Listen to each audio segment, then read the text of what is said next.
એ નાની ઉંમરની બાઈ હોય ને એનો ઘરવાળો મરી જાય ને તો એને બાપા સતી પ્રથાનો દેશ હતો કે એને થોડી હારી ફેરીને ભેગી જગાવી દેવામાં આવતી હતી.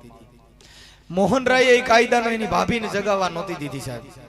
એને કીધું હું મારી ભાભીને જગાવવા નહીં દઉં. કેમ કે આ પ્રથા મને મંજૂર નથી. એ 13 વર્ષની દીકરીને 50 વર્ષના જણ આરી આ દેશમાં લગ્ન થતા હતા.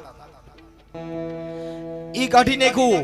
પછી 14 વર્ષ કરી દીધા ને બાબા સાહેબે બંધારણ બાંધ્યું તો 18 વર્ષ કર્યા. 18 વર્ષની દીકરી હોય એટલે ગમે એની હારે લગ્ન કરી શકે છે. હજી બસારા આ તો મોદી સાહેબે વરી બેટી બચાવો અભિયાન કાઢ્યું એટલે સોનોગ્રાફી બંધ થઈ ગઈ. નકર તો દીકરાનો જન્મ થાય, દીકરીઓ ઠામુકી નહીં, બસારા પછી વિદેશમાં પહોંચવા જાય. મારા કેટલાય ઓડિયો આવે છે.